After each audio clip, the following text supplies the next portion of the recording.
Assalamualaikum warahmatullahi wabarakatuh. Saya Dafatil Akmal dari kelompok 6 akan mempresentasikan tugas TIK yang berjudul e-commerce. Sebelumnya saya akan memperkenalkan presenter-presenter yang akan mempresentasikan tugas TIK ini. Yang pertama saya sendiri, Dafatil Akmal. Yang kedua ada Irisa Febrianti. Yang ketiga ada Ida Fitri Utami. Yang keempat ada Oktarima Priscilla. Yang kelima ada Rosana Dwi Saputri. Yang keenam ada Syifa Agustin. Masuk ke presentasi yang pertama, yaitu pengertian dan sejarah e-commerce.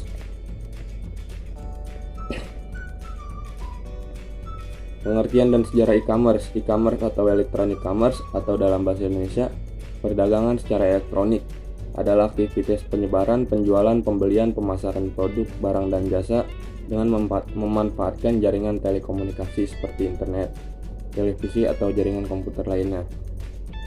Sederhananya, e-commerce adalah proses pembelian maupun penjualan secara elektronik.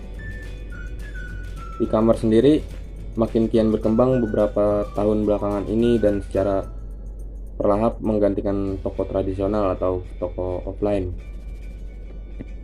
Sejarah e-commerce sendiri, awal mula perjalanan e-commerce dimulai dari tahun 1960-an ketika bisnis mulai menggunakan electronic data entries atau EDA untuk berbagi dokumen bisnis dengan perusahaan lain. Pada tahun 1979, American National Standard Institute mengembangkan ISC X12 sebagai standar universal bagi pebisnis untuk berbagi dokumen melalui jaringan elektronik. Setelah jumlah individu yang saling berbagi dokumen elektronik tumbuh pada 1980-an.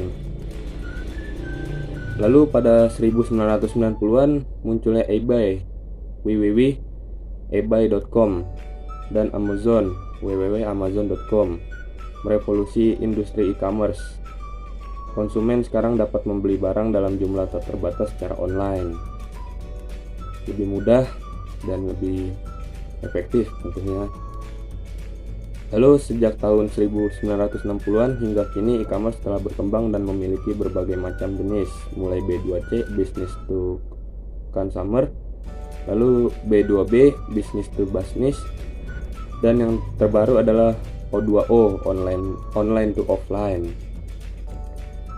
Oke, materi selanjutnya dilanjut oleh teman saya.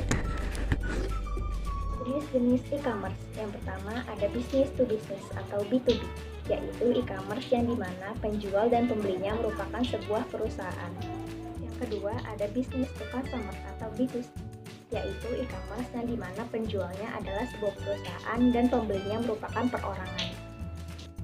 Yang ketiga ada customer to consumer atau C2C, yaitu e-commerce yang dimana seseorang menjual suatu produk atau jasa ke orang lain. Contohnya seperti Tokopedia, Bukalapak, dan lain-lain.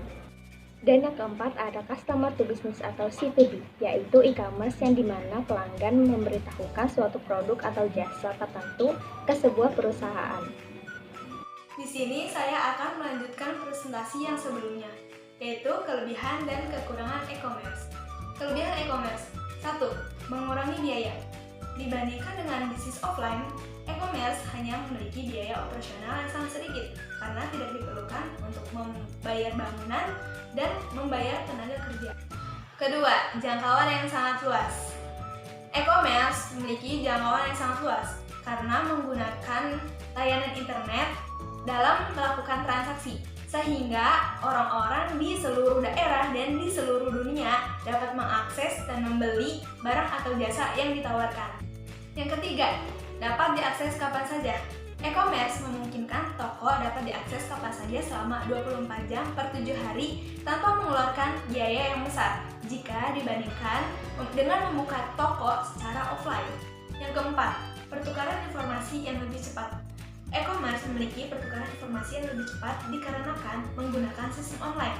Informasi tersebut berupa spesifikasi produk, perkenalan produk baru, hingga promosi yang diberikan oleh pelaku bisnis. 5. Pengiriman barang yang cepat. Pengiriman barang yang cepat dan praktis adalah salah satu keuntungan e-commerce. Hal ini karena jasa pengiriman barang yang terus berkembang memberikan pelayanan terbaik seperti antar ajak, yang memiliki fitur unggulan seperti cek ongkir dan cek resi, yang dimana para konsumen dapat mengetahui informasi pengiriman barang dengan jelas. Adapun beberapa kekurangan e-commerce. Yang pertama, penerimaan teknologi. E-commerce tergolong sebuah teknologi baru yang dimana tidak semua orang dapat menerima dan menggunakannya dengan cepat. Konsumen baru membutuhkan waktu untuk beradaptasi dengan ekosistem e-commerce yang masih asing menurut mereka. Yang kedua, trust. Trust sangatlah dibutuhkan untuk mendorong konsumen melakukan transaksi. Masalah ini bisa timbul apabila bisnis e-commerce ini adalah sebuah teknologi yang baru diluncurkan, sehingga belum banyak pengalaman dari pembeli untuk melakukan transaksi e-commerce tersebut. Yang ketiga, security.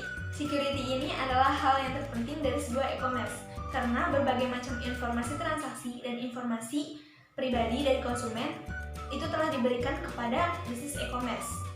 Jika hal ini tidak diperhatikan dengan baik, hal ini dapat menimbulkan masalah besar bagi kedua belah pihak. Tadi sudah dipaparkan tentang kekurangan dan kelebihan dari rekan saya. Sekarang saya akan menjelaskan tentang resiko yang dapat terjadi pada e-commerce. Nah, kalau ditanya, kenapa sih e-commerce juga punya resiko? Kenapa? Jawabannya. Ini nih jawabannya. Ini. jadi resiko e-commerce sendiri dapat terjadi karena adanya penyalahgunaan dan kegagalan sistem yang terjadi. Nah, kalau ditanya apa sih emangnya resiko e-commerce itu, saya akan jelaskan.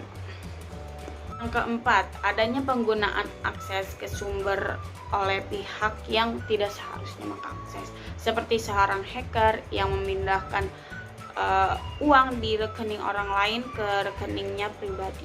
5. Kehilangan kepercayaan dari para konsumen. Misalnya, seringnya terjadi gangguan pada jaringan yang menyebabkan akses gagal. Yang keenam, kerugian-kerugian yang terduga, misal gangguan terhadap transaksi bisnis akibat kesalahan faktor manusia atau kesalahan perangkat. Transaksi e-commerce di internet. Transaksi tradisional yang dulu sering kita lakukan yaitu pembayaran menggunakan uang tunai, cek, kartu kredit, atau kartu debit. Maka saat ini sebagian besar perusahaan memiliki prosedur untuk melakukan pembayaran lewat internet. Oleh karena itu tidak jauh berbeda dengan perusahaan pembayaran point of sale yang biasa digunakan di toko-toko swalayan biasa. Perbedaan utamanya bahwa segalanya berjalan di atas jaringan komputer global internet, dan di mana para konsumen menggunakan alat elektroniknya masing-masing dan server web perusahaan akan melayani setiap permintaan dari para konsumen. Dan pada umumnya menggunakan server web dan menyediakan informasi dan pemesanan bagaimana bentuk pembayaran perusahaan. Kemudian perangkat lunak pada server perusahaan akan melakukan verifikasi terhadap pesanan dari konsumen dan kemudian mendapatkan otorisasi atau hak kekuasaan.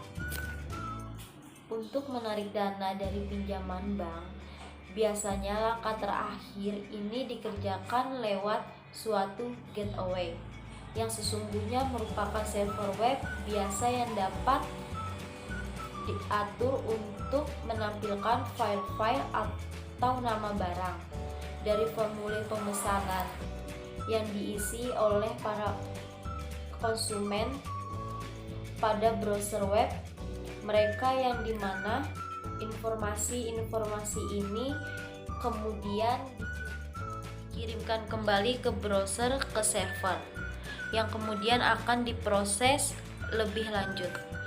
Saat ini sistem pembayaran elektronik diimplementasikan dengan penggunaannya pada elektronik pribadi seperti telepon genggam atau handphone untuk menangani pembayaran dan transaksi dengan kartu cerdas atau smart card.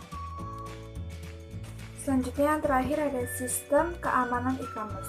Faktor keamanan merupakan salah satu faktor yang sangat penting dalam sistem finansial, baik dari sistem transaksi tradisional maupun sistem transaksi elektronik berbasis komputer.